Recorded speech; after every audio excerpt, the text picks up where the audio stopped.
আগামী ১৪ এবং ১৫ জানুয়ারি অনুষ্ঠিত হতে যাচ্ছে পচামারিয়ার ঐতিহ্যবাহী পৌষ পার্বণ মেলা। রাজশাহী জেলার পুঠিয়া উপজেলার পচামারিয়া গ্রামে প্রতি বছরের ন্যায় এবারও এই মেলাটি অনুষ্ঠিত হতে যাচ্ছে। আজ বিকাল ৪ ঘটিকায় পচামারিয়া উচ্চ বিদ্যালয় মাঠে পচামারিয়া গ্রামের সকল সমাজ প্রধান ও গণ্যমান্য ব্যক্তিবর্গকে নিয়ে একটি মতামত সভা অনুষ্ঠিত হয়। উক্ত মতামত সভায় সকলের সম্মতিক্রমে ১৭ সদস্য বিশিষ্ট মেলা পরিচালনা কমিটির ঘোষণা করা হয়। মোহাম্মদ রবিউল হককে সভাপতি, মোহাম্মদ মতিউর রহমান মুক্তাকে সদস্য, সুকুমার সরকারকে সহসভাপতি ও বিশ্বজিৎ কুমার দাসকে সাধারণ সম্পাদক করে মোট ১৭ সদস্য বিশিষ্ট একটি মেলা পরিচালনা কমিটি ঘোষণা করা হয়। এ সময় উপস্থিত ছিলেন পচামারিয়া গ্রাম কমিটির সম্মানিত সভাপতি কামাল হোসেন সহ অন্যান্য ব্যক্তিবর্গ।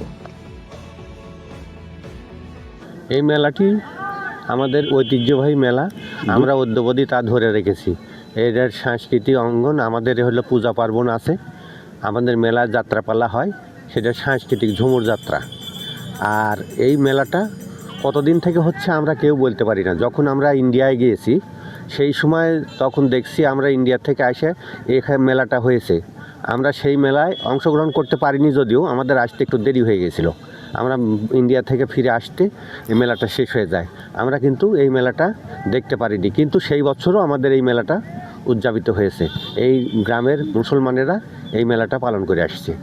আমরা সেই রীতিনীতি ধরে আমরা এখন পর্যন্ত চালিয়ে যাচ্ছি এই মেলা। এটা আমাদের পূর্বপুরুষ থেকেই হয়ে আসছে পচামারিয়া গ্রামে। এটা হিন্দু মুসলিম সবাই মিলে করা হয়। এটা আসলে একটা বাৎসরিক অনুষ্ঠান। এখানে বিভিন্ন ধরনের দোকানপাট আসে এবং আমাদের এখানে একটা মেলার পূজা হয়ে থাকে। মোটামুটি এই ঐতিহ্যটা ধরে রাখার জন্যেই মেলাটা করা হয়। এবারের মেলা বিশেষ আকর্ষণ, বিশেষ স্টল আছে, কাঠের ফার্নিচার আছে, তারপরে সাংস্কৃতিক অনুষ্ঠান আছে। আর আমাদের মেলা পচামারিয়া বটতলা অর্থাৎ পৌষ মেলা যেখানে অনুষ্ঠিত হয় সেই জায়গাটা পচামারিয়া কলেজ, ডিগ্রি কলেজের সংলগ্ন বটতলায় আমাদের এই মেলাটা অনুষ্ঠিত হয়। আমরা প্রতি বছর এই জায়গায় এই মেলাটা উদযাপন করে থাকি।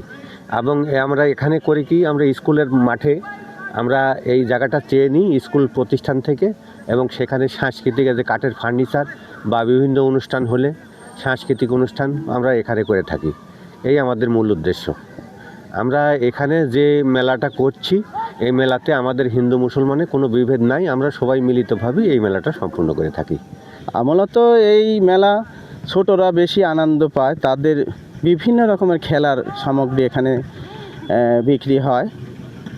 তারপরে এই মেলাতে একটা নামই আছে, জিলিপির জন্য বিখ্যাত মেলা আর কি। এটা স্টলে স্টলে জিলিপির সাজায় রাখা হয়, সেইভাবে তারা মেলা শেষে দেখা যায় যে জিলিপি আর পাওয়াই যায় না, এরকম একটা হাহাকার পড়ে যায় জিলিপির।